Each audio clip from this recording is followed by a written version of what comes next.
Hello hello hello good morning everyone, good afternoon, good evening, जे जिथं कोण असतील त्यांना.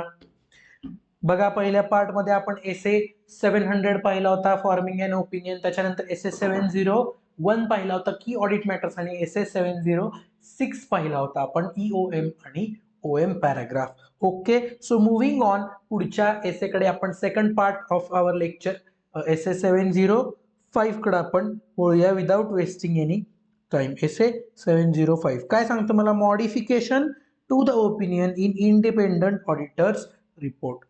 बघा, एसे काय सांगतो? मॉडिफिकेशन. आता मी तुम्हाला पहिल्या सेशन मध्ये सांगितलं होतं की मॉडिफिकेशन ऑफ ओपिनियन. बघा, मॉडिफाईड म्हणजे काय?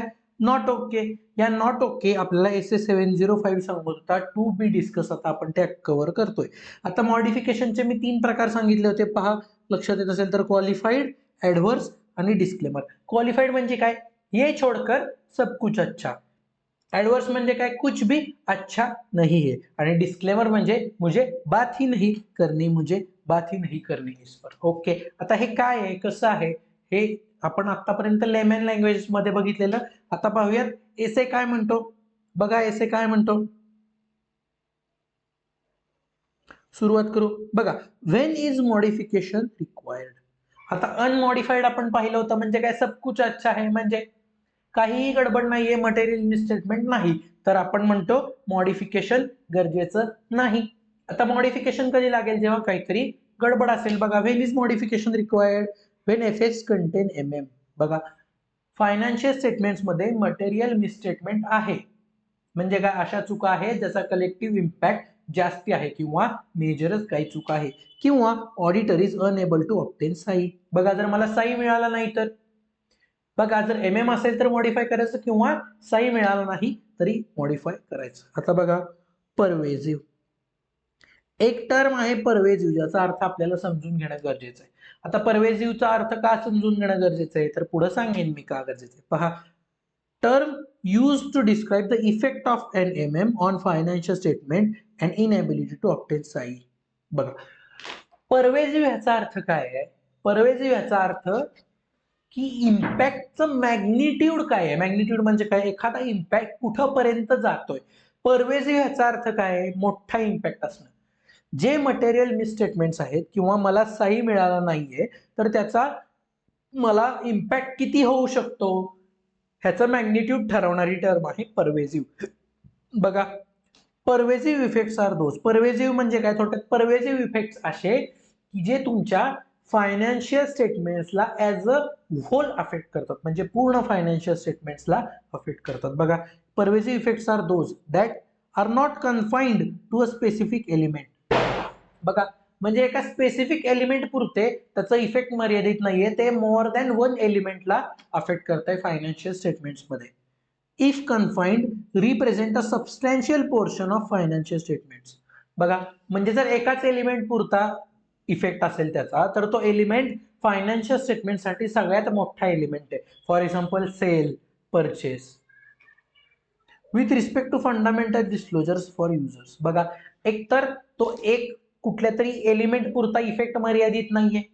जर मर्यादित असेल तर तो एलिमेंटच खूप मोठा आहे फायनान्शियल स्टेटमेंटसाठी. नाहीतर असे डिस्क्लोजर्स जे युजर्सला कळालेच पाहिजेत, these are like fundamental disclosures. मग ह्यात जर तिन्ही गोष्टी अफेक्ट करत असतील, बघा कोणत्या? मोठा मॅटर, नाहीतर असा मॅटर्स की असे एकपेक्षा जास्त मॅटर्स, किंवा मोठा मॅटर, किंवा असं डिस्क्लोजर जे गरजेचं आहे, ह्या तिन्ही गोष्टीला अफेक्ट करत असेल, किंवा या तीन पैकी कोणत्याही एका गोष्टीला अफेक्ट करत असेल, तर that matter is of pervasive effect, म्हणजे हॅव्हिंग अ बिग इम्पॅक्ट. बघा, which type of opinion is appropriate. बघा, कोणतं कोणतं ओपिनियन अप्रोप्रिएट आहे, म्हणजे क्वालिफाय करायचं, ऍडव्हर्स करायचं का डिस्क्लेमर करायचं, कशावरती गरजेचं, कशावर डिपेंड करतं? Decision depends upon nature of matter giving rise to modification. बघा, कोणत्या मॅटरमुळे मॉडिफिकेशन येत आहे, मला कोणत्या मॅटरमुळे मला ओपिनियन मॉडिफाय करावं लागतंय ते बघायचं.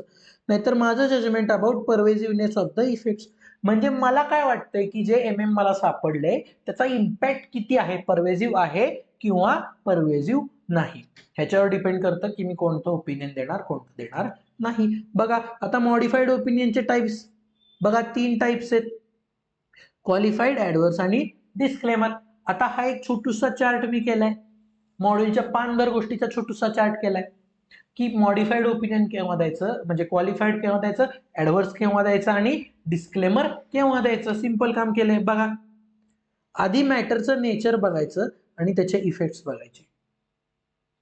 बघा, जर मटेरियल मिसस्टेटमेंट आहे पण त्याचे इफेक्ट परवेजिव्ह नाहीयेत.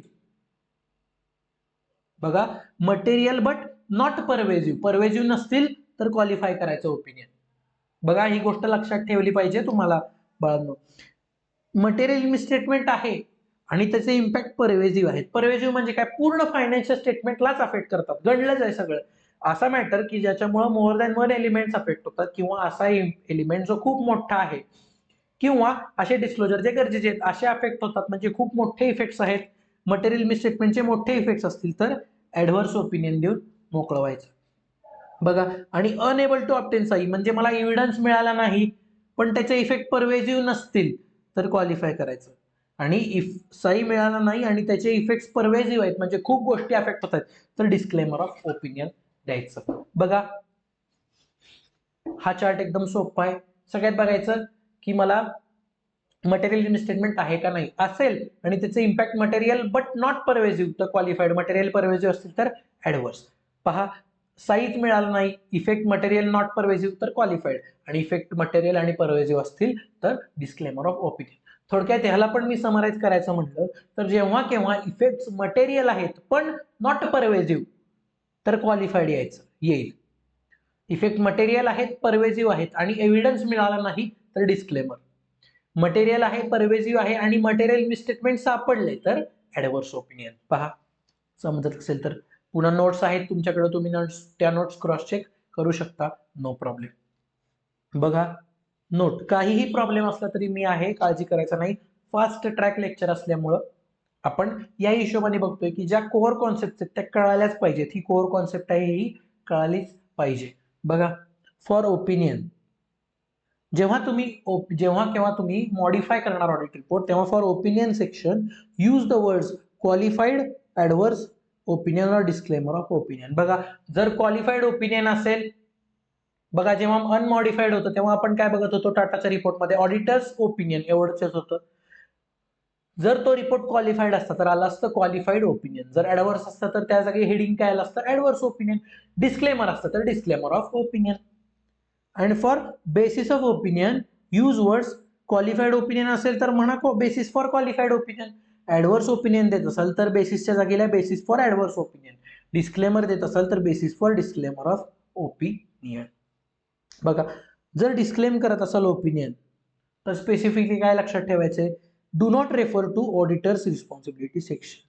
ऑडिटर्स रिस्पॉन्सिबिलिटी सेक्शनचा रेफरन्स द्यायचा नाहीये, जो की मी अनमॉडिफाईडला दिला होता. Do not state that audit evidence is SAI. बघा, डिस्क्लेम का करतोय मी, कारण we are unable to obtain SAI. जर साई मिळालाच नाही तर मी कसं लिहू शकतो की मला मिळालेला एव्हिडन्स साई आहे. बघा, आपण अनमॉडिफाईडला लिहित होतो की मला मिळालेला एव्हिडन्स साई आहे, हे मला डिस्क्लेमरला लिहायचं नाही.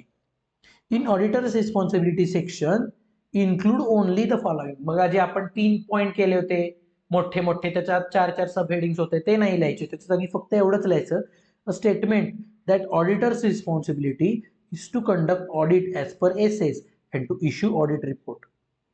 दुसरं काय लिहायचं, however because of matters shown in basis of opinion auditor is unable to obtain SAI. बघा, दोनच गोष्टी लिहायच्यात, एक तर माझी जबाबदारी आहे एसए नुसार ऑडिट करणं, आणि दुसरं लिहायचं की मला मिळालेल्या एव्हिडन्सचा साई नाही, किंवा मला जे काही इन्फॉर्मेशन दिली गेली त्या बेसिसवरती मला साईच मिळाला नाही म्हणून मी डिस्क्लेम करत आहे. A statement about auditors independence and other responsibilities as per S 700. म्हणजे तेच अनमॉडिफाईड ओपिनियन देत होतो की that auditor is independent as per S ethical requirement नुसार मी आणि माझ्या टीमनी माझा इंडिपेंडन्स कम्युनिकेट केलेला आहे.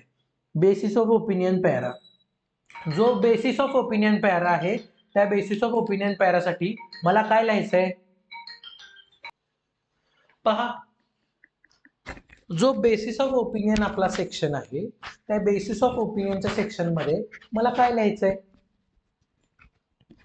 बघा, बेसिस ऑफ ओपिनियन मध्ये जर तुम्ही ओपिनियन मॉडिफाय करत असाल तर बघा काय लिहायचंय, if M M relates to specific amount description plus effect. बघा, जर मटेरियल मिसस्टेटमेंट एका अमाऊंट मधला असेल, म्हणजे एक स्पेसिफिक अमाऊंट आहे, ज्या अमाऊंट मध्ये मला खूप चुका सापडल्यात, मटेरियल मिसस्टेटमेंट सापडलंय, तर त्या अमाऊंटचं डिस्क्रिप्शन आणि त्याचा इफेक्ट कुठं कुठं झालाय, काय काय इम्पॅक्ट झालाय ते लिहायचं.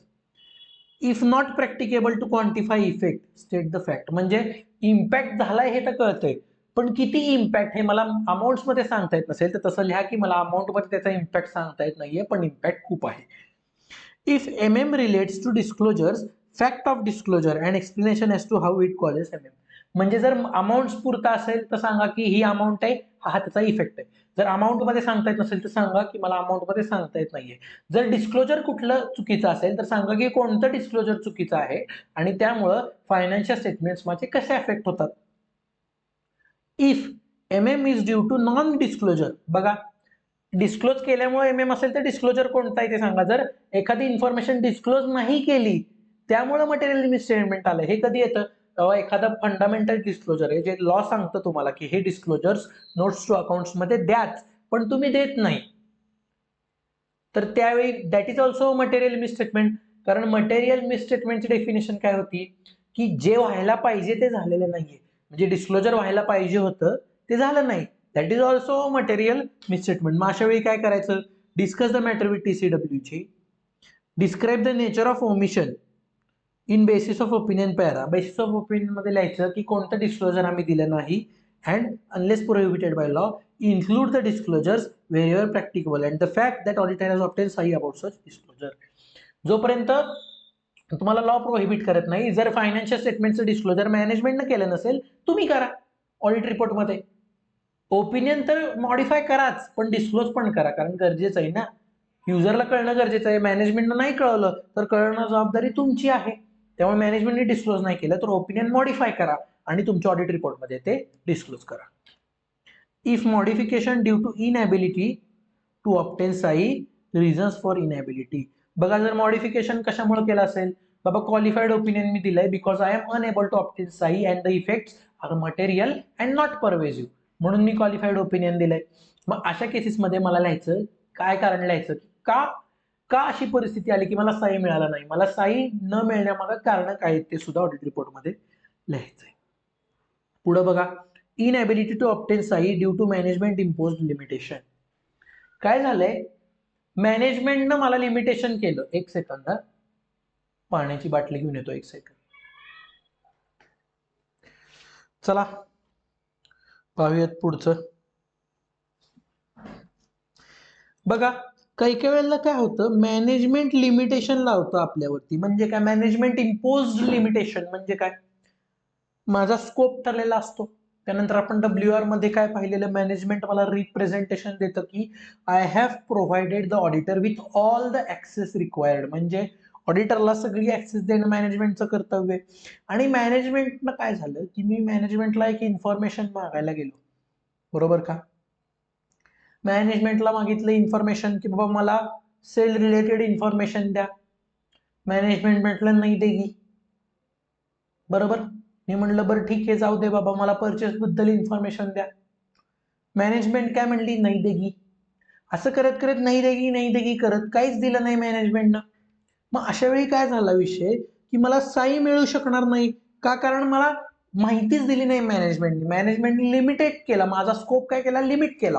मॅनेजमेंटने जेव्हा माझा स्कोप लिमिट करते आणि त्यामुळे मला SAI मिळत नाही, अशा वेळी मला काय करायचंय, जर मॅनेजमेंटनं ऑडिटच्या आधीच मला सांगितलं, ऑडिट सुरू व्हायच्या आधीच, की मैं नहीं देगी, मग काय करायचं, डू नॉट एक्सेप्ट. अगर नहीं देगी तो जाना क्यों है, बरोबर का?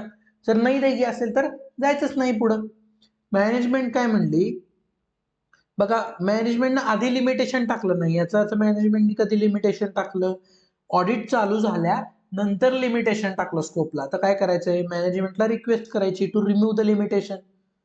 जर मॅनेजमेंटने लिमिटेशन रिमूव्ह केलं तर ओके, कंटिन्यू करा, चांगलीच गोष्ट आहे. माझा स्कोप, मला स्कोप मध्ये राहून पूर्ण मला काम करता येणार आहे. बघा, पण जर मॅनेजमेंटनं स्कोप लिमिट केला नाही, म्हणजे मॅनेजमेंटनं जर स्कोप लिमिटेड केला, माझा लिमिटेशन रिमूव्ह केलं नाही, तर काय करायचं, जर मॅनेजमेंट आणि TCWG सेम नसतील तर TCWG कडे जायचं. बघा, जर मॅनेजमेंट आणि TCWG दोन्ही सेमच असेल, म्हणजे जो TCWG चे तोच मॅनेजमेंट आहे, असं केव्हा होतं? सोल ट्रेडरला. जर असं काही झालं की मॅनेजमेंट आणि TCWG दोन्ही सेमच आहे, तर काय करायचं? अल्टरनेटिव्ह प्रोसिजर्स बघा, काही सही ऑब्टेन करता येतो एक अल्टरनेटिव्ह प्रोसिजर्स लावून. जर सही ऑब्टेन झाला तर ओके कंटिन्यू करा. जर सही नाही मिळाला तर काय करायचं? पहा विड्रॉल पॉसिबल आहे का? विड्रॉल पॉसिबल असेल तर विड्रॉ करा आणि त्याचे रिझन्स कम्युनिकेट करा. आणि जर विड्रॉल पॉसिबल नसेल तर डिस्क्लेमर करा. बघा डिस्क्लेमरची प्रोसेस कशी आहे. जर मॅनेजमेंट आणि TCWG सेम नसतील तर TCWG कडे जावा. TCWG न लिमिटेशन रिमूव्ह केलं तर ओके कंटिन्यू करा. जर नाही रिमूव्ह केलं तर पुन्हा तीच प्रोसेस अल्टरनेटिव्ह प्रोसिजर्स वापरून बघा सही मिळतोय का. सही मिळाला तर ओके कंटिन्यू करा. नाही मिळाला तर नाही मिळाला तर बघा विड्रॉल पॉसिबल आहे का. जर विड्रॉल म्हणजे काय, ऑडिट रिजेक्ट करणं पॉसिबल आहे का. जर विड्रॉ करणं पॉसिबल असेल तर विड्रॉ करा, नाहीतर मग डिस्क्लेम करून टाका. विड्रॉ करणार असाल तर रिझन सुद्धा कम्युनिकेट करा. बघा जर मॅनेजमेंट इम्पोज लिमिटेशन असेल, जर ते ऑडिटच्या आधीच असेल लिमिटेशन इम्पोज केलेलं, तर ऑडिट ऍक्सेप्टच करू नका. ऑडिटच्या नंतर ऑडिट चालू केल्यावर लिमिटेशन टाकायला लागले तर त्यांना रिक्वेस्ट करा. जर लिमिटेशन रिमूव्ह केलं तर ओके कंटिन्यू. जर नाही रिमूव्ह केलं आणि मॅनेजमेंट आणि TCWG सेम नसेल तर TCWG कडे जावा, त्यांना लिमिटेशन रिमूव्ह करायला सांगा. त्यांनी लिमिटेशन रिमूव्ह केलं तर ओके कंटिन्यू. जर त्यांनी नाही लिमिटेशन रिमूव्ह केलं तर काय करा, तर अल्टरनेटिव्ह प्रोसिजर्स लावा. बघा सही मिळतोय का. जर सही मिळाला तर ओके कंटिन्यू. जर नाही मिळाला तर पहा विड्रॉल पॉसिबल आहे का. जर विड्रॉ करणं पॉसिबल असेल तर विड्रॉ करून टाका, रिझन्स कम्युनिकेट करून टाका. विड्रॉल सुद्धा पॉसिबल नसेल तर डिस्क्लेम करून टाका ओपिनियन. जर मॅनेजमेंट आणि TCWG सेम असेल तर बघा अल्टरनेटिव्ह काही तुम्हाला एव्हिडन्स मिळतोय का. जर नसेल अल्टरनेटिव्ह प्रोसिजर्सनी एव्हिडन्स मिळेल तर मग बघा विड्रॉल पॉसिबल आहे का. असेल तर रिझन कम्युनिकेट करा आणि विड्रॉ करा. जर नसेल पॉसिबल विड्रॉ करणं तर डिस्क्लेम करून टाका. बघा क्लिअर झालं आहे का. बघा आता इथं संपतो माझा SS705.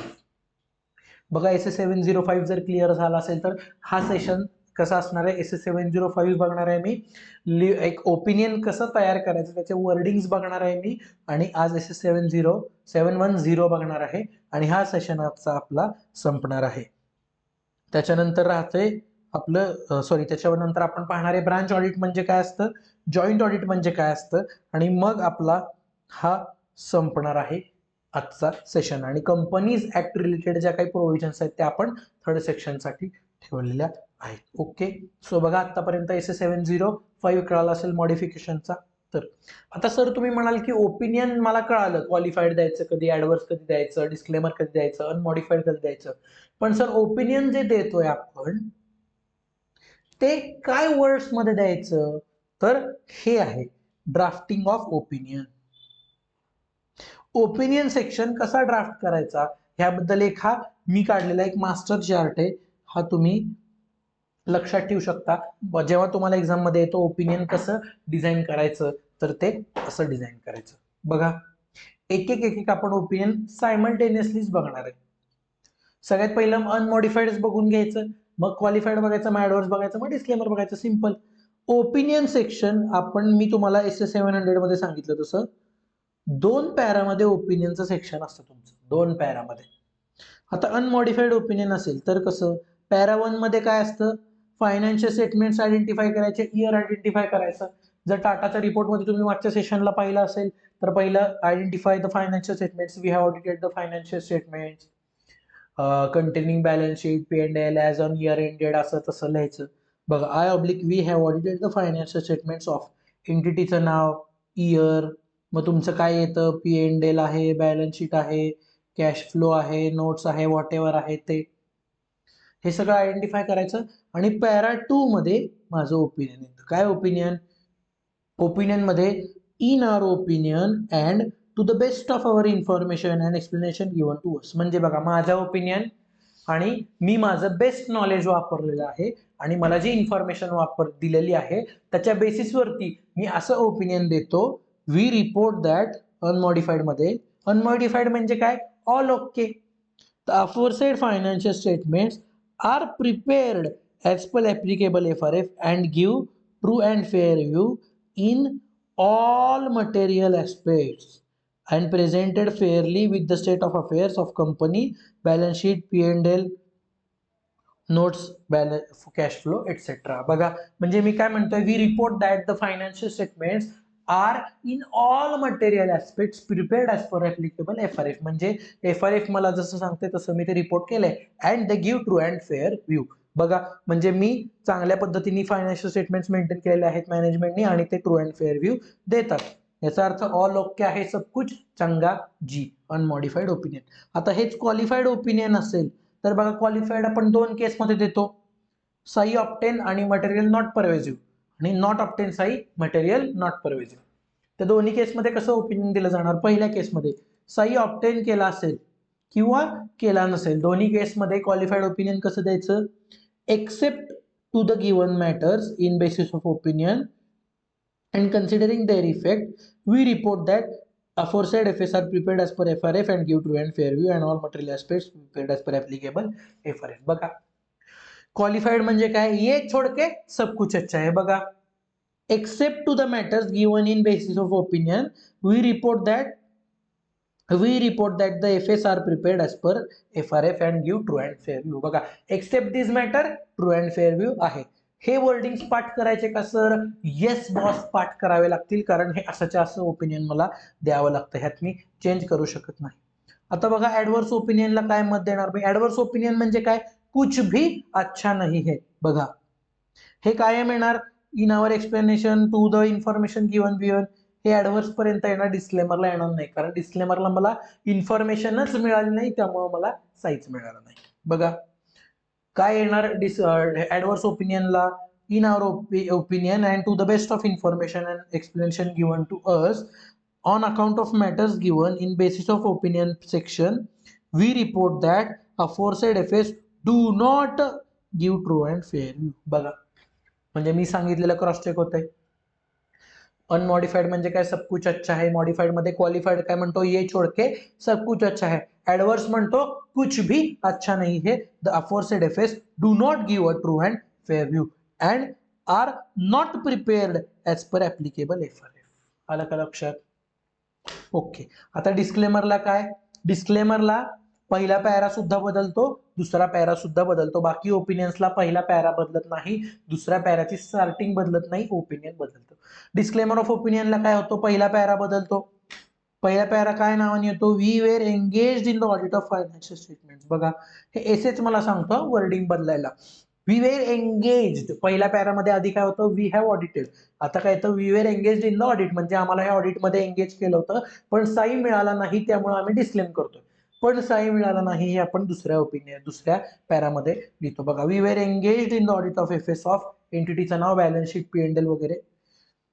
मेन ओपिनियन काय? On account of possible effects of matters given in the basis of opinion, we do not express any opinion on the FS accompanied. बघा म्हणजे मी सांगितलेलं मेरे को बात ही नाही करना, we do not express an opinion. आलं का लक्षात? वर्डिंग्स काय आहे ते पाठ करून घ्या. पण हे मी जे सांगितलेलं आहे ते ब्रॉडली लक्षात ठेवायचंय. अनमॉडिफाइड म्हणजे काय? सब कुछ अच्छा है. मॉडिफाइड मध्ये क्वालिफाइड म्हणजे ये छोड़कर सब कुछ अच्छा है. ऍडवर्स म्हणजे कुछ भी अच्छा नहीं है. आणि डिस्क्लेमर ऑफ ओपिनियन म्हणजे मला काही बोलायचंच नाहीये, we do not express an opinion, मेरे को बात ही नहीं करनी. बघा असं ओपिनियन फॉर्म करायचं. बघा note, if adverse disclaimer of opinion is given, no unmodified opinion can be given on any single item. बघा तुम्ही काय ऍडवर्स ओपिनियन देताय म्हणजे काय? की तुम्ही म्हणताय काहीच चांगलं नाहीये. डिस्क्लेमर ऑफ ओपिनियन म्हणजे काय? तुम्ही म्हणताय मला कशावरच काहीच बोलायचं नाहीये. जर तुम्ही ऍज अ फायनान्शियल स्टेटमेंट्सलाच वाईट म्हणत असाल किंवा ऍज अ फायनान्शियल स्टेटमेंट्सवरच तुम्ही काही बोलत नसाल, तर फायनान्शियल स्टेटमेंटच्या कोणत्याही एका इंडिव्हिज्युअल पॉइंटवर तुम्ही बोलायचं नाही, हा एवढा सांगतोय. जर FS ॲज अ होलला तुम्ही ऍडवर्स किंवा डिस्क्लेम करत असाल, तर तुम्ही कोणताही एक सिंगल आयटम अनमॉडिफाईड म्हणून चांगला आहे म्हणून तुम्ही सांगू शकत नाही. जर सगळंच वाईट आहे तर काहीच चांगलं नाही, हे लक्षात ठेवायचं. जर सगळंच वाईट आहे तर एखादा छोटासा आयटम चांगला आहे हे तुम्ही सांगू शकत नाही. आलं का लक्षात? जर तुम्ही म्हणत असाल की एखादा छोटासा आयटम चांगला आहे पण बाकी सगळं वाईट आहे, ह्याचा अर्थ ते काय आहे? That is a qualified opinion. Except हे बाकी सगळं चांगलं आहे. बघा थोडक्यात एफ एस ॲज अ होलला जर मी मॉडिफाय ॲडवर्स किंवा डिस्क्लेम करत असेल तर एका कोणत्याही सिंगल आयटमला मी चांगलं आहे असं म्हणू शकत नाही, कारण मेजॉरिटी वाईट आहे हे मला सांगायचंय. जर जी गोष्ट मेजॉरिटीमध्ये आहे ती मला सांगायची. जर मेजॉरिटी गोष्टी चांगल्या असतील तर क्वालिफाईड द्या, मेजॉरिटी गोष्टी वाईट असतील तर वाईट आहेत हे सांगून द्या, चांगलं काही दाखवू नका. जर सगळंच वाईट असेल तर चांगलं काहीच नाहीये, सिंपल. पहा SS705, SS705 कळालाय का एकदा बघा. थोडासा एक ब्रेक घेऊ आणि आपण वळू SS710 वरती. ओके चला वळूयात पुढच्या एसे कडं. आपला एसे आहे SS710. आता SS710 मला कुणाबद्दल सांगतो, कशाबद्दल सांगतो. जर तुम्ही कंपनीज ऍक्ट थोडासा पाहिला असेल, जर ऍडव्हान्स्ड अकाउंटिंग तुमचं झालं असेल तर तुम्हाला एक ऑब्झर्वेशन तुम्ही केलं असेल तर करंट इयर फिगर्सच्या शेजारीच आपण प्रिव्हियस इयरच्या सुद्धा फिगर्स देत असतो, ज्याला आपण म्हणतो कंपॅरेटिव्ह फिगर्स किंवा फिगर्स ऑफ प्रायर पिरियड. तर आता जी कंपॅरेटिव्ह इन्फॉर्मेशन आहे तर त्या रिलेटेड आपल्या ऑडिटच्या काय रिस्पॉन्सिबिलिटी आहेत ऑडिट रिलेटेड त्या आपण पाहिजेत. आता बघूया.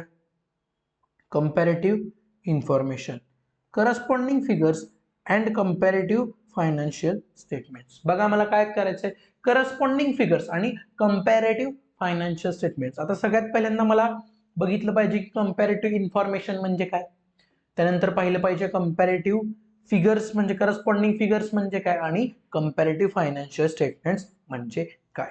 Without wasting any time let's go. Definition बघूया.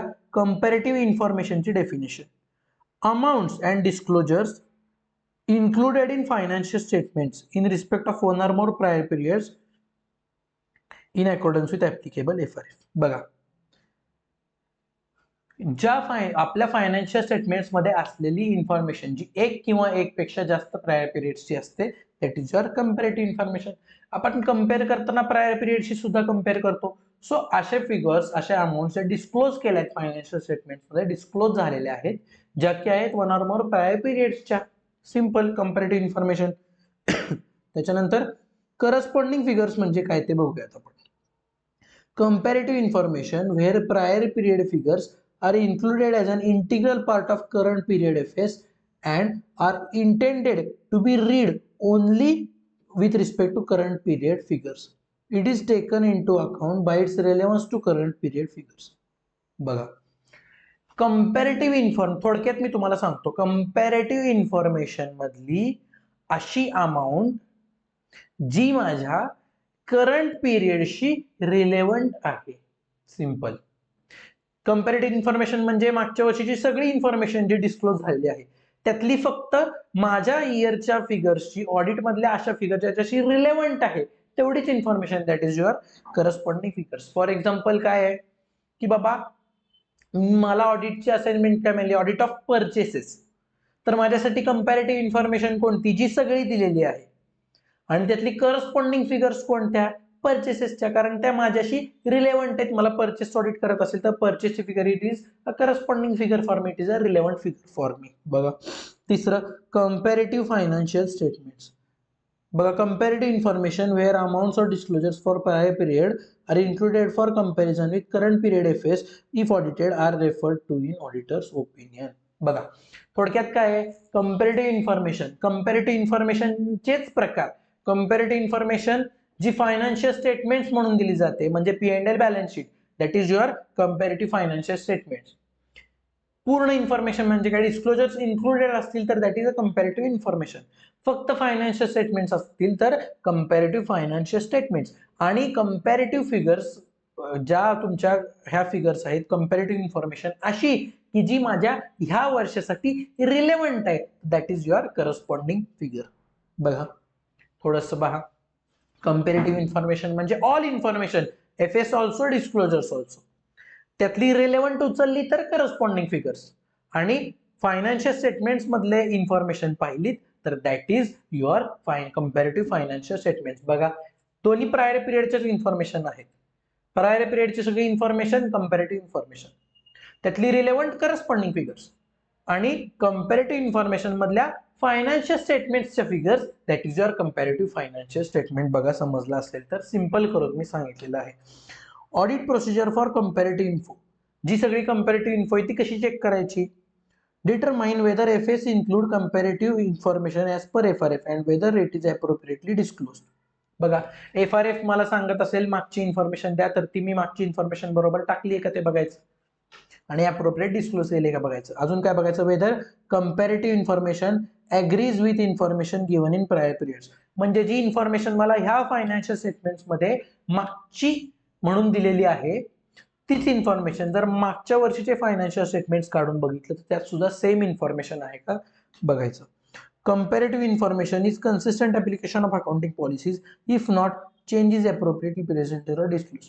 म्हणजे प्रायर पिरियडचे अकाउंटिंग पॉलिसीज आणि करंट पिरियडचे अकाउंटिंग पॉलिसीज सेम आहेत का हे मला चेक करायचे. जर सेम असतील तर इट्स ओके, जर सेम नसतील तर जे चेंजेस आहेत ते अप्रोप्रिएटली डिस्क्लोज केले आहेत का.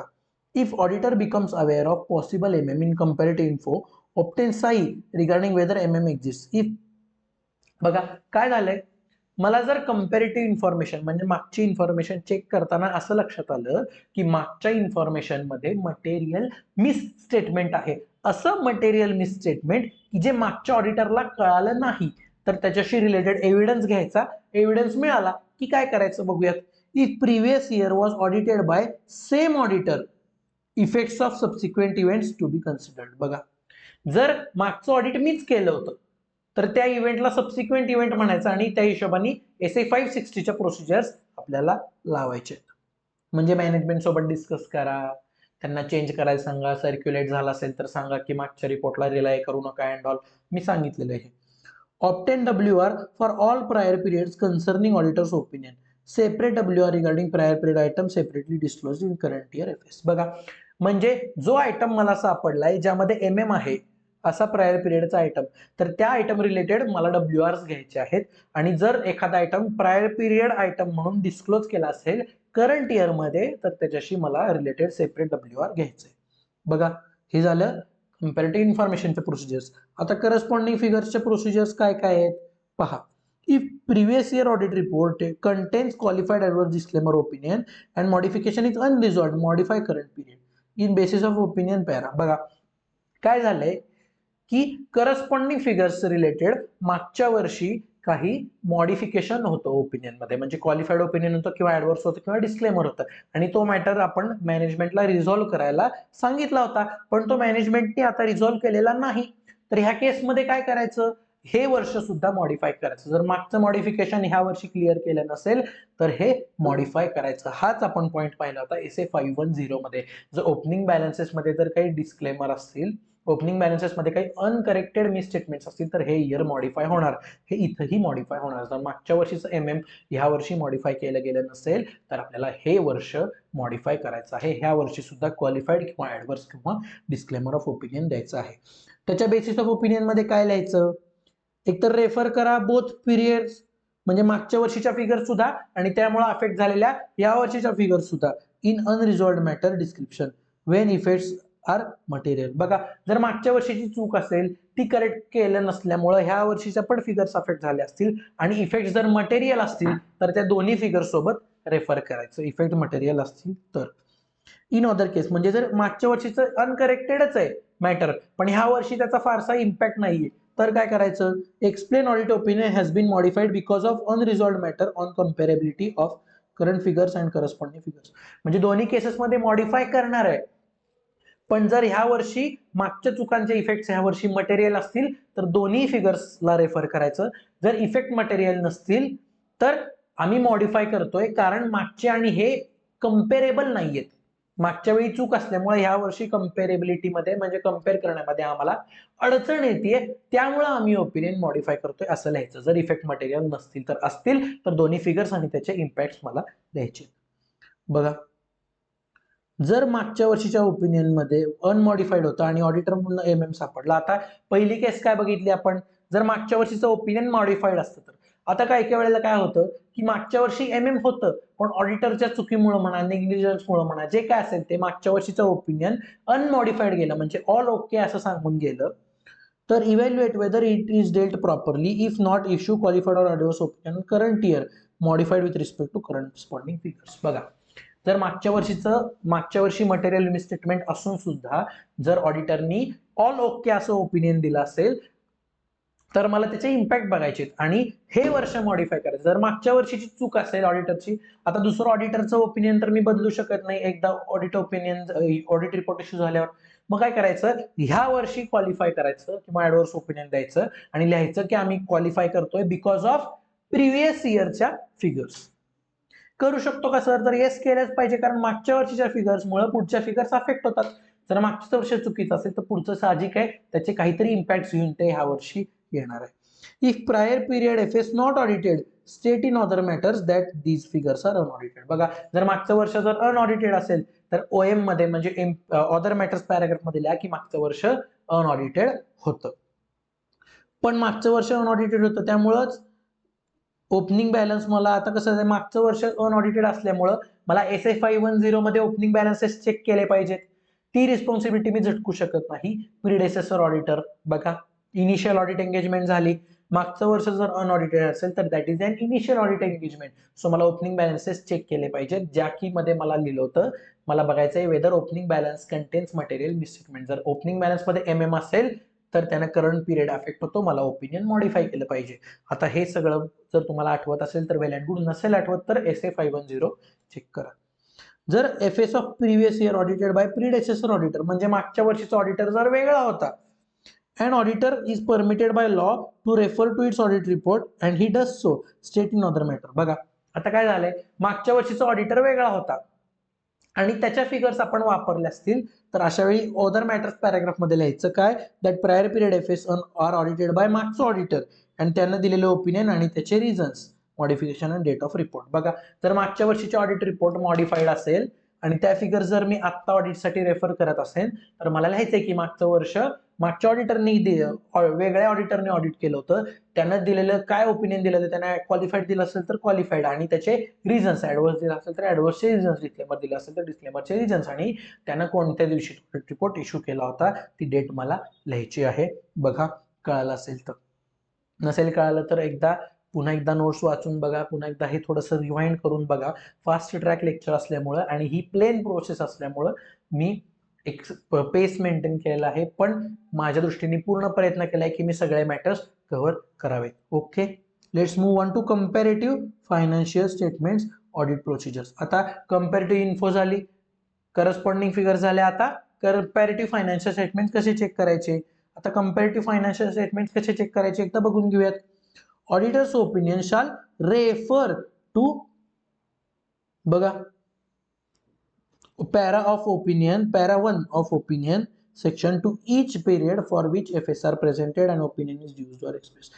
जर कंपॅरेटिव्ह फायनान्शियल स्टेटमेंट्स असतील तर त्या कंपॅरेटिव्ह फायनान्शियल स्टेटमेंट्स आपण चेक केलेत, ह्यासाठी मला बघा कंपॅरेटिव्ह फायनान्शियल स्टेटमेंट सुद्धा मला चेक करावे लागतात म्हणजे काय, फक्त वरवर चेक करावे लागतात, डिटेलमध्ये जाऊन त्याचं ऑडिट करू शकत नाही मी, मला फक्त वरवर जाऊन चेक करावं लागतात कंपॅरेटिव्ह इन्फॉर्मेशन. का?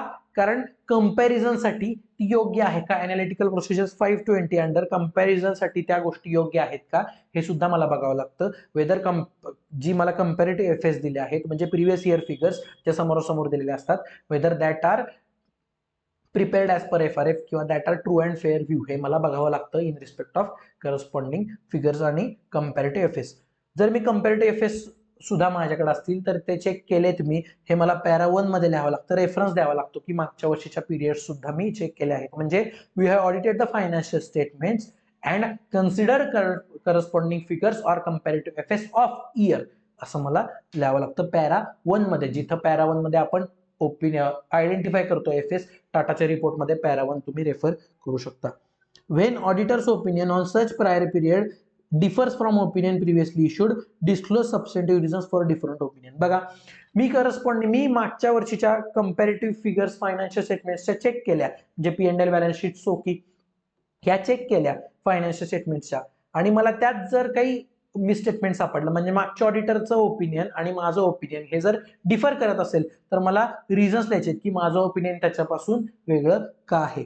जर prior period FS are audited by predecessor auditor म्हणजे वेगळ्या ऑडिटरनी जर ऑडिट केलं असेल मागचं आणि त्यानं ओपिनियन दिलं असेल तर मला ह्यामध्ये अदर मॅटर्सला काय इन्क्लूड करायचं आहे, जसं मी मागचं केलेलं की प्रायर पिरियड एफएस दुसऱ्याने ऑडिट केलेत, त्यानं काय ओपिनियन दिले आणि त्याचं जर मॉडिफिकेशन केलं असेल तर त्याचे रिझन्स काय आहेत आणि त्याची डेट ऑफ रिपोर्ट. बघा म्हणजे काय मागच्या वर्षीच्या माणसानी रिपोर्टिंग केलं आहे, त्याच्यात जर काही मॉडिफिकेशन्स असतील तर मला ते ह्या वर्षी सुद्धा लिहावं लागेल की कंपॅरेटिव्ह फायनान्शियल स्टेटमेंट्समध्ये मॉडिफिकेशन होतं ते मागच्या ऑडिटरचं आहे, तो ऑडिटर वेगळा आहे आणि त्याची डेट काय, त्याचे रिझन्स काय आहेत. If predecessor auditor is issued unmodified opinion and auditor finds material misstatement in prior period, communicate material misstatement to management and TCW, request them to inform predecessor auditor. बघा मागच्या ऑडिटरनी काय केलेलं, फायनान्शियल स्टेटमेंट्स वरती अनमॉडिफाईड opinion दिलेलं, म्हणजे काय म्हणलेला, all okay म्हणला होता आणि मला मागच्या वर्षाचे फिगर्स चेक करताना काही चुका सापडल्या. असं होऊ शकतं, फक्त फिगर्स बघून सुद्धा मला कळू शकतं की काहीतरी चूक आहे. मग असं जर काही चूक मला सापडली असेल, मिसस्टेटमेंट सापडला असेल तर मला सांगायचंय ते मॅनेजमेंट आणि TCWG ला सांगायचंय आणि मॅनेजमेंट TCWG ला रिक्वेस्ट करायची की तुम्ही मागच्या ऑडिटरला कळवा की असा असा मॅटर झालेला आहे. जर मागच्या एफएस त्याचे अमेंड केले मॅनेजमेंटने, मागचे एफएस जर बदलले आणि मागच्या ऑडिटर म्हणला की मी रिवाइज रिपोर्ट इश्यू करतो, नवीन रिपोर्ट इश्यू करतो, तर auditor to report only on current period. बघा जर मागचा पिरियड ऑडिटेड असेल आणि त्याच्यात काही मटेरियल मिसस्टेटमेंट मला ह्या वर्षी सापडलं तर मला मॅनेजमेंटला सांगायचंय, मॅनेजमेंटला काय म्हणायचंय की अशा अशा गोष्टी आहेत, तुम्ही मागच्या ऑडिटरला कळवा. जर मॅनेजमेंटला सुद्धा ऍग्री झालं, मॅनेजमेंट म्हणली की ठीक आहे आम्ही फायनान्शियल स्टेटमेंट्स अमेंड करतो, बदलतो आणि मागचा ऑडिटर सुद्धा म्हणाला की मी नवीन ऑडिट रिपोर्ट इश्यू करतो, तर आपल्याला फक्त ह्या पिरियडवरती रिपोर्ट द्यायचा आहे. जर मॅनेजमेंट म्हणलं की आम्ही नाही करत करेक्ट किंवा ऑडिटर म्हणला की मी नवीन रिपोर्ट इश्यू करत नाही, तर मला असं लिहावं लागेल माझ्या करंट पिरियडमध्ये क्वालिफाय करावा लागेल रिपोर्ट मागच्या पिरियड विथ रिस्पेक्ट टू मागच्या पिरियड. म्हणजे मला लिहायचं की मागच्या पिरियडमध्ये मिस स्टेटमेंट आहे म्हणून मी हा रिपोर्ट क्वालिफाय करत आहे. If prior period FS are not audited, state in other matters para that these are not audited. पण त्यामुळे मला SA510 नुसार ओपनिंग बॅलन्सेस चेक करावे लागतील करस्पॉन्डिंग ओपनिंग बॅलन्सेस साठी इनिशियल ऑडिट एंगेजमेंट म्हणून. हे सुद्धा SA710 झालेला आहे जो की डील करतो कंपॅरेटिव्ह इन्फॉर्मेशन, करस्पॉन्डिंग फिगर्स आणि कंपॅरेटिव्ह फायनान्शियल स्टेटमेंट्स. त्यातले कंपॅरेटिव्ह फायनान्शियल स्टेटमेंट्स आणि करस्पॉन्डिंग फिगर्स याच्या ऑडिट प्रोसिजर्स बऱ्यापैकी सेम आहेत. बघा लक्षात आलं असेल तर कंपॅरेटिव्ह इन्फॉर्मेशन, करस्पॉन्डिंग फिगर्स आणि कंपॅरेटिव्ह फायनान्शियल स्टेटमेंट्स. ओके, पहा जर तुम्हाला ह्यात काहीही शंका असेल, समजा एखादा पॉईंट तुम्हाला कळाला नसेल तर मला टेलिग्राम वरती सांगा, मला युट्यूब वरती सांगा, मी अवेलेबल आहे. मी तुम्हाला शक्य तेवढ्या लवकर आणि शक्य तेवढा चांगला रिस्पॉन्स द्यायचा पूर्ण प्रयत्न करेन. Okay, now let's take a break for 5 minutes आणि आपण कंटिन्यू करूया ब्रांच ऑडिट. आता राहिलीत या सेशन पुरते 2 SA600 आणि SA तुमचा 299. एकदम छोटूसा एकदम सोपा एसे आहे. ही सेशन एकदम लाईट आहे, यात काही कॉन्सेप्च्युअल नाही, सगळं आपल्याला प्रोसिजरल पार्टच आहे. Okay, so let's take a break of 5 minutes and then continue. Okay, back after the break. चला पुढे जाऊयात, बघूया ब्रांच ऑडिट. बघा आता ब्रांच ऑडिट म्हणजे काय.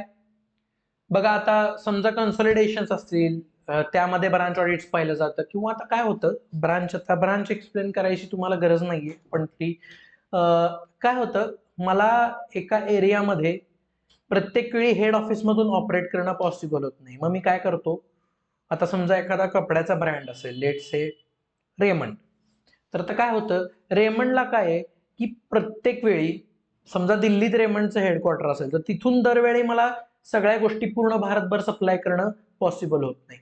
का, कारण कॉस्ट वाढतात, ट्रान्सपोर्टेशन कॉस्ट, ह्या कॉस्ट त्या कॉस्ट वाढते. मग अशा कॉस्ट कमी करण्यासाठी किंवा माझा बिझनेस एक्सपांड करण्यासाठी मी काय करतो की वेगवेगळ्या ठिकाणी माझ्या ब्रांचेस तयार करतो. सो हेड ऑफिसचं ऑडिटर आता कसं होतं, तसंच त्याच हिशोबाने जर जो हेड ऑफिसचा ऑडिटर आहे त्याला प्रत्येक वेळी ब्रांचेसचं ऑडिट करणं पॉसिबल होणार नाही. का, कारण ब्रांचला एक टाइम लिमिट असतं, प्रत्येक ऑडिटला एक टाइम लिमिट असतं.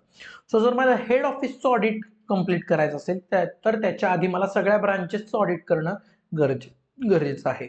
बघा जर समजा एखाद्या एंटिटीच्या 25, 30, 40, 45 ब्रांचेस असतील, 60-70 ब्रांचेस असतील, तर हेड ऑफिसच्या ऑडिटरला त्या ब्रांचेसचं ऑडिट एकट्यानं करणं पॉसिबल होणार नाही. मग अशा वेळी काय केलं जातं की ब्रांचचं ऑडिट करण्यासाठी एक वेगळा चार्टर्ड अकाउंटंट निवडला जातो, एक वेगळा ऑडिटर निवडला जातो. मग सो अशा वेळी कोणाच्या रिस्पॉन्सिबिलिटीज कशा आहेत, ब्रांच ऑडिटच्या रिस्पॉन्सिबिलिटीज काय आहेत ब्रांच ऑडिटरच्या, जो मेन ऑडिटर आहे ज्याला आपण म्हणतो प्रिन्सिपल ऑडिटर, त्याच्या रिस्पॉन्सिबिलिटीज काय, ह्या सगळं ह्या ब्रांच ऑडिटमध्ये आपण डिस्कस करणार आहे. ओके, चला. द कंपनीज ऍक्ट काय म्हणतो? सेक्शन 128 सांगतो बुक्स ऑफ अकाउंट्स बद्दल. सेक्शन 128 काय म्हणतो मला?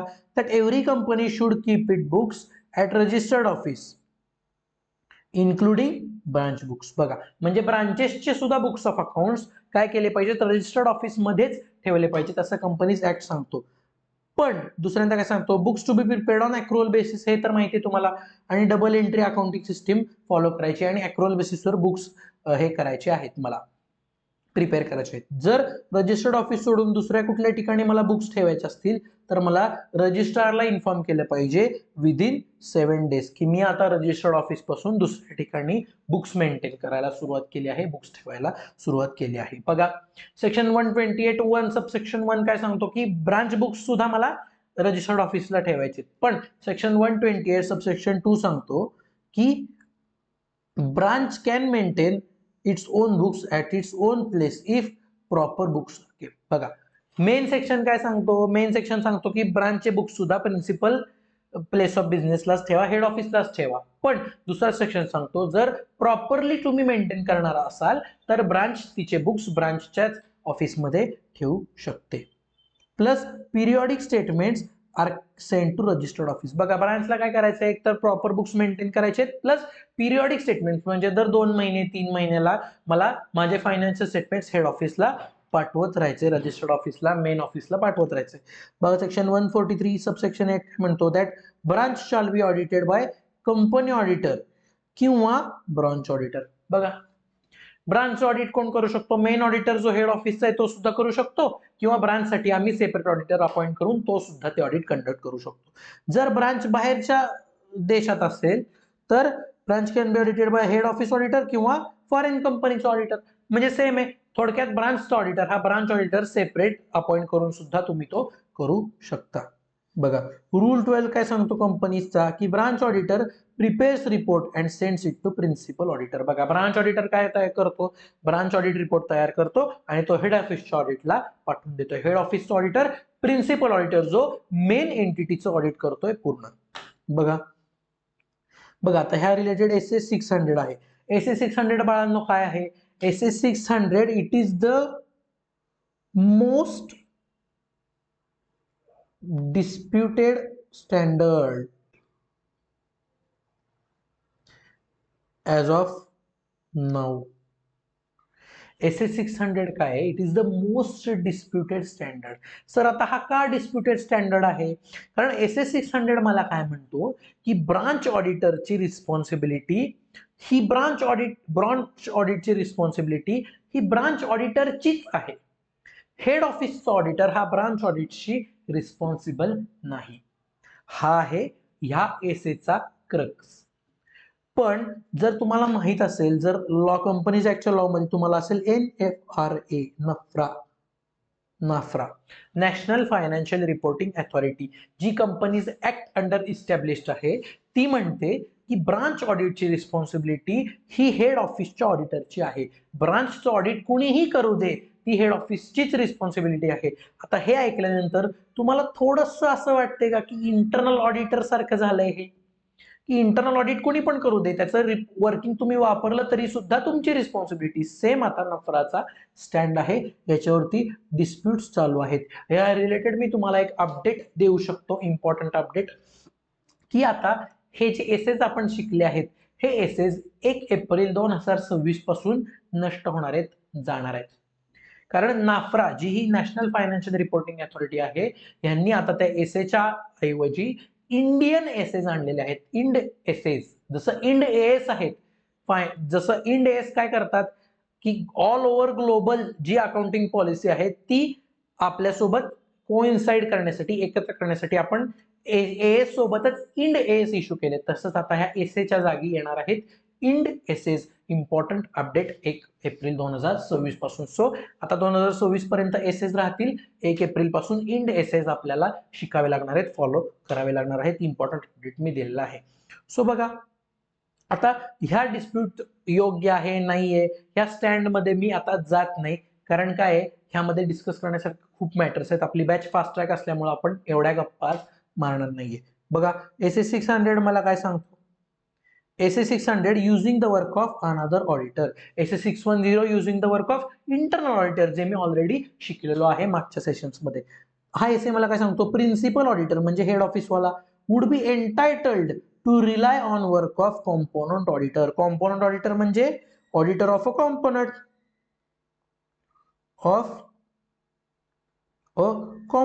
कॉम्पोनंट काय असू शकतो, branch, subsidiary, JV, associate, that is your component. Component ऑडिटरच्या वर्क वरती मी ऍज अ प्रिन्सिपल ऑडिटर म्हणजे हेड ऑफिसचा auditor can rely unless there are special circumstances to make him essential to visit component and examine component books. बघा जोपर्यंत मला असं वाटत नाही की त्या ब्रांच वरती त्या कॉम्पोनंट वरती जाऊन त्याचं ऑडिट आपण केलं पाहिजे, असं मला जोपर्यंत वाटत नाही तोपर्यंत किंवा अशी वेळ येत नाही तोपर्यंत मी त्याच्या बुक्सवरती रिलाय करू शकतो. म्हणजे ब्रांचची रिस्पॉन्सिबिलिटी ब्रांच ऑडिटरची राहील. जोपर्यंत प्रिन्सिपल ऑडिटरला गरजेचं वाटत नाही तोपर्यंत. Principal auditor shall as a head office auditor आपण काय करायचंय, advise branch auditor to use of his work for principal auditor and make coordination effective. म्हणजे बघा मला ब्रांच ऑडिटरला सांगायचंय की मी कोणकोणत्या ठिकाणी तुझं वर्क वापरणार आहे आणि त्या हिशोबाने त्याला काम करायला सांगायचं. Inform other auditor the matters of special consideration, identification of inter component transactions, time table for his audit work. मला त्याला काय सांगायचंय की मला कोणत्या एरियामध्ये तुझं वर्क वापरायचं आहे, त्याच्यानंतर माझं टाइम टेबल मला ब्रांच ऑडिटरला कळवायचंय. मला असे त्याला हेड ऑफिसचं ऑडिट करताना मला जे जे महत्वाचे मॅटर्स लक्षात आले ते मला त्याला कम्युनिकेट करायचे आणि त्याला सांगायचंय की ह्या हिशोबाने तुझं ऑडिट तू कंडक्ट कर. Advise as to significant accounting and auditing requirements and obtain representation as to their compliance. बघा मला ऑडिट मध्ये काय काय एक्सपेक्टेड आहे हे मला ब्रांच ऑडिटरला सांगायचंय आणि ते त्याने कंप्लाय केलंय असं त्याच्याकडनं लेटर घ्यायचंय, रिप्रेझेंटेशन घ्यायचंय. Principal auditor may also discuss audit procedures, review findings and summaries. बघा मला सापडलेल्या गोष्टी, मला फाइंडिंग्स जे जे सापडले ते मी ब्रांच ऑडिटरचे डिस्कस करू शकतो, माझे प्लॅन्स डिस्कस करू शकतो. Principal auditor may also wish to visit branch. बघा मला जेव्हा शक्य आहे तेव्हा मला जेव्हा इच्छा असेल तर मी ब्रांचला व्हिजिट सुद्धा करू शकतो. NTE of principal auditors procedure will depend upon his knowledge of component auditors competence. NTE आता पुन्हा एकदा मी सांगतो तिसऱ्यांदा, नेचर, टायमिंग, एक्सटेंड. NTE. बघा आता मी माझ्या प्रोसिजर्स कशा ठरवायच्या आहेत, आधी मला कॉम्पोनंटचे ऑडिट रिपोर्ट्स पाहिजे, जे जे ब्रांचेस होते, जे जे माझे सबसिडियरी जेवी त्यांचे ऑडिट रिपोर्ट्स मागवून घ्यायचे, ते ऑडिट रिपोर्ट्स स्टडी करायचे आणि ज्या माणसाने ऑडिट केले त्याचा कॉम्पिटन्स चेक करायचा, म्हणजे क्वालिफिकेशन आहे का, त्याचा एक्सपिरियन्स काय हे बघायचं आणि ह्यावरून ठरवायचं की मी as a principal auditor of head office काय काय प्रोसिजर्स फॉलो करायच्या आहेत.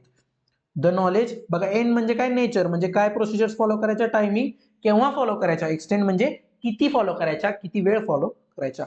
The knowledge may be enhance by review of previous work of component auditor. बघा आता मला कसं कळणार की त्यानं केलेलं काम योग्य होतं का नाही होतं, तर त्याचं मागच्या वर्षीचं काम बघा किंवा ह्या वर्षीचंच काम तुम्ही चेक करा. SS600 मला हे सांगतो. बघा म्हणजे जोपर्यंत ऑडिटर स्वतःहून जाऊन चेक करत नाही ब्रांच ऑडिटला तोपर्यंत ब्रांच ऑडिटची रिस्पॉन्सिबिलिटी ही ब्रांच ऑडिटरचीच असणार आहे, कॉम्पोनंट ऑडिटरचीच असणार आहे, जोपर्यंत प्रिन्सिपल ऑडिटर स्वतः जाऊन ऑडिट करत नाही. जर प्रिन्सिपल ऑडिटरनी ऑडिट केलं एखाद्या ब्रांचचं तर ती रिस्पॉन्सिबिलिटी प्रिन्सिपल ऑडिटरची होणार. सिंपल. बघा हा एसे मोस्ट डिस्प्युटेड एसे आहे. आलं का लक्षात? SS600 संपलेला आहे. लेट्स टेक अ ब्रेक आणि आपण वळूयात आजच्या सेशनच्या लास्ट कंटेंट कडे, joint audit. Okay, let's take a break of 5 minutes.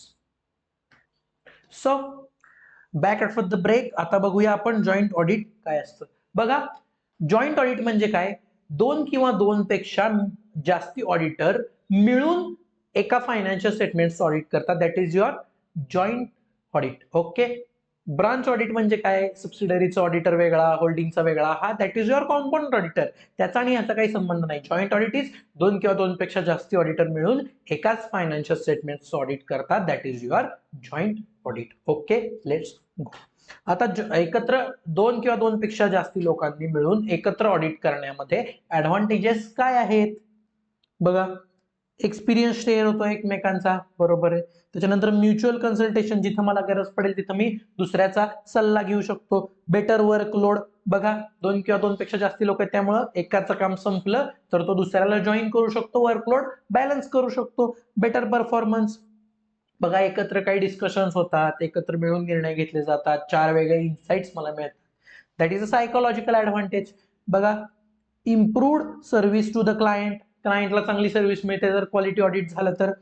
MNCs can use local auditors expertise. बघा, काही काही वेळेला काय होतं, बाहेरच्या देशातले लोक असतील समजा, किंवा माझ्या काही आहेत की काय होतं, समजा बाहेरच्या देशाचा एखादा ऑडिटर आहे, जसं की बिग फोर्स असतात. आता काय होतं, त्यांना एखाद्या एरियातला समजा ऑडिट मिळालं तर त्यांचा एक रिप्रेझेंटेटिव्ह येतो. त्याला समजा लोकल माणूस जर कोण मदतीला मिळाला तर लोकल माणसाला कसं जास्ती गोष्टी माहित असतात, सो त्याचा एक्सपर्टीज वापरला जाऊ शकतो. लो स्टाफ डेव्हलपमेंट कॉस्ट, बघा जर मला एखाद्या माणसासोबत ऑडिट करायचं असेल तर त्याचा स्टाफ सुद्धा मला मदतीला मिळतो, स्वतःचा स्टाफ मला घ्यावा लागत नाही, ती कॉस्ट माझी कमी होते. Lower cost to carry out the work, बघा एकाच माणसाची प्रोफेशनल फी मला द्यायची, त्याचं कसं भागवायचं तो बघेल, बरोबर. पण बाकीच्यांची प्रोफेशनल फीज मला स्टाफची द्यावी लागत नाही, मला कॉस्ट कमी होतात. आणि हेल्दी कॉम्पिटिशन, बघा एका दुसऱ्याच्या कामाची ओढाओढी करण्यापेक्षा एखादं काम आपण मिळून करू, मिळून केलं की तो आपला असोसिएट होतो, आपलं कॉम्पिटिशन हेल्दी राहतं. तसेच त्याचे डिसएडव्हान्टेज काय नाण्याची दुसरी बाजू काय आहे की शेअरिंग ऑफ फीज, मला माझ्या फी शेअर कराव्या लागतात. बघा, 1000 रुपये मला मिळाले तर 500 त्याला द्यावे लागतात. सायकोलॉजिकल प्रॉब्लेम, सायकोलॉजिकल प्रॉब्लेम म्हणजे काय, जर एखादा सिनियर चार्टर्ड अकाउंटंट असेल तर तो काय कधी कधी ज्युनियर, आता माझ्या ज्युनियरनं माझ्यापेक्षा जास्त चांगलं काम केलं किंवा माझ्या ज्युनियरनं माझी काही चूक दाखवून दिली तर तो सायकोलॉजिकल प्रॉब्लेम येऊ शकतो. पॉसिबल आहे, पॉसिबिलिटी आहे, हाय पॉसिबिलिटी आहे. सुपिरियरिटी कॉम्प्लेक्स, बघा मी जर सुपिरियर पोझिशन मध्ये असेल तर मी एखादा ऑडिटर जो, बघा एखादा ऑडिटर सिनियर आहे तो सुपिरियर पोझिशनला आहे, त्यांना समजा एखाद्या ज्युनियर ऑडिटर सोबत जॉईंट ऑडिट करायला घेतलं एकाच फायनान्शियल स्टेटमेंटचं, तर त्या ज्युनियर वरती समजा ज्युनियरला अथॉरिटीज थोड्या थोड्या यायला लागल्या तर तो सिनियरिटीचा कॉम्प्लेक्स येतो की माझ्याकडनं पॉवर जाते टाईप, असं की समोरचा माणूस माझं एक एक काम करायला लागलाय तर माझ्याकडनं थोडी अथॉरिटी जाण्याचा प्रॉब्लेम येतो. That is superiority complex. Coordination difficulty, बघा जर इगो प्रॉब्लेम्स मध्ये आले काय आले तर कोऑर्डिनेशनला कधी कधी प्रॉब्लेम येऊ शकतो. कॉमन एरियाज निग्लेक्टेड, बघा जे कॉमन एरियाज आहेत ज्याच्यावरती दोघांनी मिळून आपल्याला काम करायचंय असे एरियाज निग्लेक्ट होऊ शकतात जर तुमच्यामध्ये डिस्प्यूट्स असतील तर. आणि uncertainty about liability of work done, बघा की कोण किती लायबल आहे, कोण आता समजा एकत्र मिळून आम्ही ऑडिट केलं तर कोण कुठल्या कामासाठी लायबल आहे हे कळणं काही काही वेळेला अवघड जातं. जर तुम्ही तुमचे एरियाज ठरवले नाहीत की ही तुझी रिस्पॉन्सिबिलिटी, ही माझी रिस्पॉन्सिबिलिटी, हे एरियाज जर तुम्ही ठरवले नाहीत तर मग आपल्याला रिस्पॉन्सिबिलिटी कोणाकोणाची, अकाउंटेबल कोणाला धरायचं, लायबल कोण आहे कोणाच्या वर्कला हे ठरवणं थोडंसं आपल्याला अवघड जातं. ओके, त्या रिलेटेड आहे आपला एसे 299 जो की मला गाईड करतो अबाउट जॉईंट ऑडिट, म्हणजे दोन किंवा दोनपेक्षा जास्ती जण एकत्र मिळून एकाच फायनान्शियल स्टेटमेंट्स ऑडिट करत असतील, दॅट इज जॉईंट ऑडिट. याबद्दल गायडन्स देतो एसे 299. बघा तो काय म्हणतो, involvement of all in planning, planning करताना सगळ्या जॉईंट ऑडिटर्सनी मिळून प्लॅनिंग करायचं, एक जॉईंट ऑडिट स्ट्रॅटेजी तयार करायची, जॉईंट ऑडिट प्लॅन तयार करायचा. जेव्हा तुम्ही जॉईंट ऑडिट प्लॅन डेव्हलप करत असता, म्हणजे जे जॉईंट ऑडिट असेल म्हणजे दोन किंवा दोनपेक्षा जास्त लोक ऑडिट करत असतील तर त्या ऑडिटला जॉईंट ऑडिट म्हटलं जातं आणि त्या प्लॅन्सला जॉईंट ऑडिट प्लॅन, जॉईंट स्ट्रॅटेजीला जॉईंट स्ट्रॅटेजी. तर जो जॉईंट ऑडिट प्लॅन तयार करत असाल तर त्याला काय कन्सिडर करायचं, that is a important question, हा विचारला जातो, फ्रिक्वेंटली आस्क्ड क्वेश्चन आहे. बघा जॉईंट ऑडिट प्लॅन तयार करताना काय काय बघायचं, डिव्हिजन ऑफ ऑडिट एरियाज आणि कॉमन ऑडिट एरियाज. बघा म्हणजे सेल्स ऑडिट तू करणार, परचेस ऑडिट तू करणार, हे जॉईंट ऑडिट प्लॅन मध्येच स्टेट केलेलं पाहिजे की प्लॅनिंग करतानाच करायचं की सेपरेट वाले एरियाज कोणते की ज्याचं ऑडिट सगळे एखाद्या एरियाचं ऑडिट एक वेगळा करेल दुसऱ्याचं वेगळा करेल. आणि कॉमनली आपण सगळ्यांचं मिळून ऑडिट करणार असे एरियाज कोणते आयडेंटिफाय करायचे. रिपोर्टिंग ऑब्जेक्टिव्ह म्हणजे कोणाला कोणत्या एरियावरती रिपोर्ट करायचे, त्याच्या डेट्स काय असतील, प्लॅन्स त्याचे. Communication of significant factors with all joint auditors, असं की जर एखाद्या माणसाला काही महत्वाची गोष्ट कळाली तर ती बाकीच्यांना सुद्धा सांगायची. का? कारण एकत्र ऑडिट करतोय म्हणल्यावर कोऑर्डिनेशन झालं पाहिजे. त्याच्यानंतर डिरेक्टिंग टीम एफर्ट्स, की तुमच्या ऑडिट टीमला तुम्ही कसं डिवाइड करता अमंग जॉईंट ऑडिटर्स. समजा 10 जणांची टीम आहे तर 5 ह्याला, 2 ह्याला, 1 ह्याला, कसं डिव्हिजन तुम्ही करता ते. Result of preliminary engagement activities. Preliminary engagement activities म्हणजे काय, की आपल्याला ऑडिट मिळाल्यानंतर त्या सुरुवातीच्या ऍक्टिव्हिटीज म्हणजे risk assessment, understanding entity environment, त्या ऍक्टिव्हिटीचे रिझल्ट काय आले ते. आणि NTE of resources, nature, timing and extent of resources. आता रिसोर्सेस कोणते, human resources, resource in terms of money, in terms of time, की तुम्ही कोणत्या आता टाइम कोणत्या कोणत्या ह्याला डिवाइड कसा करताय, माणसं कशी डिवाइड करताय, त्याच्यानंतर कॉस्ट कशा डिवाइड करतायत त्याचं. आता सगळे मिळून एकच एंगेजमेंट लेटर देतात, that is common engagement letter. आता एंगेजमेंट लेटर काय असतं, SA 210, that is TBD letter. In chapter 11 last चॅप्टरला आपण डिस्कस करणार आहे की ते सगळे मिळून एक कॉमन एंगेजमेंट लेटर देतात, ऑडिट एंगेजमेंट लेटर, ज्यामध्ये ऑडिटचा स्कोप असतो, ऑडिटरची रिस्पॉन्सिबिलिटी असते, मॅनेजमेंटची रिस्पॉन्सिबिलिटी असते, स्टार्टिंग डेट असते, कम्प्लिशन डेट, एक्सपेक्टेड काय असतील ते एंगेजमेंट लेटरमध्ये ह्या गोष्टी दिलेल्या असतात. हे सगळे मिळून एकच लेटर देतात जॉईंट ऑडिटरला, जॉईंट ऑडिटसाठी. Work allocation documenting containing common and allotted areas. बघा, एक वर्क ॲलोकेशन डॉक्युमेंट असतं म्हणजे काय, कोणतं काम कुणाला कोणत्या ऑडिटरला असाइन केलं आहे आणि कॉमन वाले एरियाज कोणकोणते स्पेसिफिक लिहिलेलं असतं, त्याच्यावरती साईन पाहिजे सगळ्या ऑडिटर्सची आणि TCWG. TCWG स्ट्रॅटेजिक डिसिजन घेणारं मॅनेजमेंटच्या वरचं. बघा, जे वर्क ॲलोकेशन डॉक्युमेंट आहे ज्यामध्ये मी वर्क डिवाइड करणार आहे आणि कॉमन वर्क लिहिणार आहे ते सगळ्या ऑडिटर्सनी आणि TCWG साईन केलेलं पाहिजे. सेपरेट रिस्पॉन्सिबिलिटी फॉर ॲलोकेटेड वर्क, जे ॲलोकेट केलेलं आहे, जे सेपरेट वर्क आहे ते ज्या माणसाने काम केलं ती त्याची जबाबदारी, जर ते वर्क सेपरेट केलं गेलेलं असेल in work allocation document. Joint responsibility for, आता कोणकोणत्या वर्कसाठी जॉईंट रिस्पॉन्सिबिलिटी, एक अनडिवाइडेड वर्क म्हणजे जे वर्क कॉमन ऑडिट एरिया जो आहे, जे वर्क मी डिवाइड केलं नाही ती सगळ्यांची जबाबदारी. सेपरेट आहे ती सेपरेटची जबाबदारी, ह्या कामाची जबाबदारी ह्याची, सेपरेट आहे ती सेपरेटची जबाबदारी.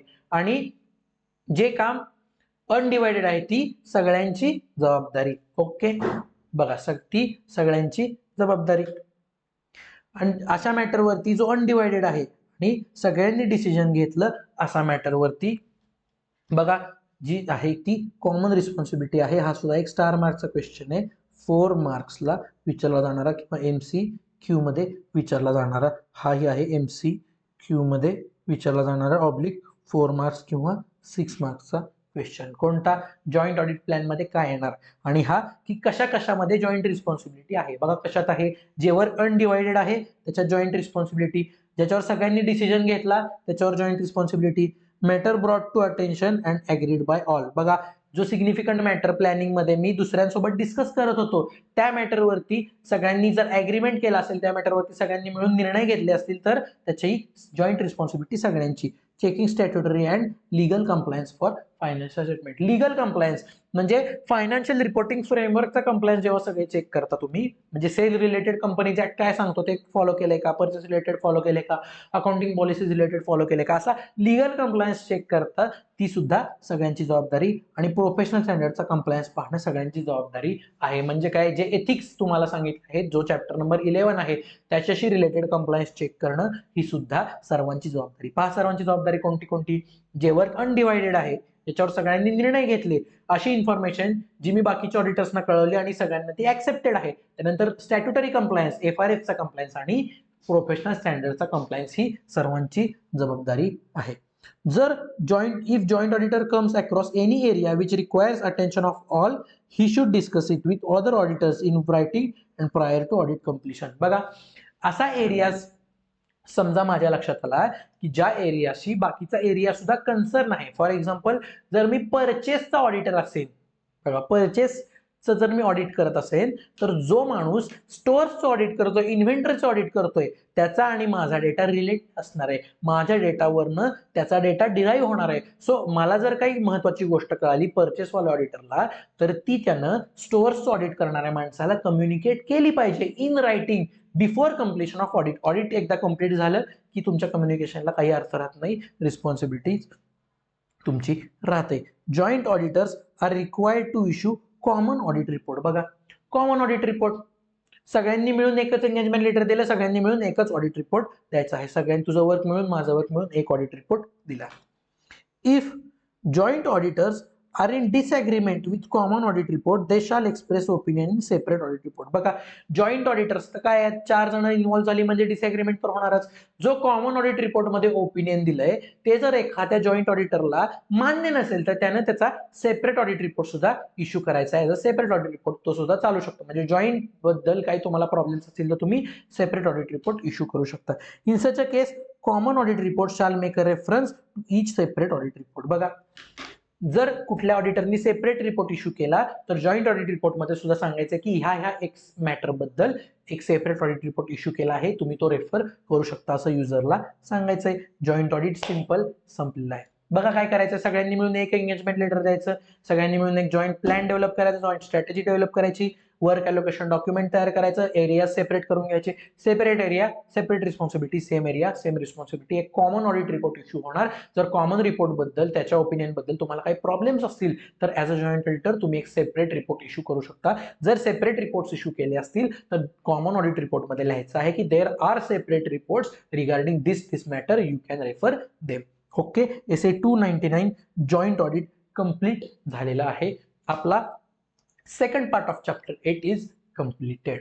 पहा, जर ह्या सेशन्स मध्ये 4 एसे आज मी पाहिले, एसे तुमचा 705, 710, त्यानंतर 600 आणि 299. काहीही जरी प्रॉब्लेम असेल तरी मी अवेलेबल आहे टेलिग्राम वरती, युट्यूब वरती. मला तुम्ही कम्युनिकेट करा, मी सर्व डाऊट्स तुमचे सॉल्व्ह करायचा प्रयत्न करेन. भेटूयात लास्ट सेशन मध्ये ऑफ चॅप्टर नंबर 8, ज्यामध्ये आपण पाहणार आहे कंपनीज ऍक्ट मध्ये ऑडिट रिपोर्ट रिलेटेड काय काय प्रोव्हिजन्स आहेत, ज्यामध्ये पाहणारे आपण ऑडिटरच्या ड्युटीज आणि कंपनीज ऑडिट रिपोर्ट ऑर्डर 2020 कारो 2020, जो की मोस्ट इम्पॉर्टंट आहे, मोस्ट आस्क्ड क्वेश्चन आहे, मस्ट आस्क्ड क्वेश्चन आहे. प्रत्येक पेपरमध्ये याचा एक तरी क्वेश्चन 4 मार्काचा पडलेलाच आहे. मिनिमम 4 मार्क, मॅक्सिमम 8 मार्कासाठी फक्त ह्या चॅप्टरचा कारो पडतो.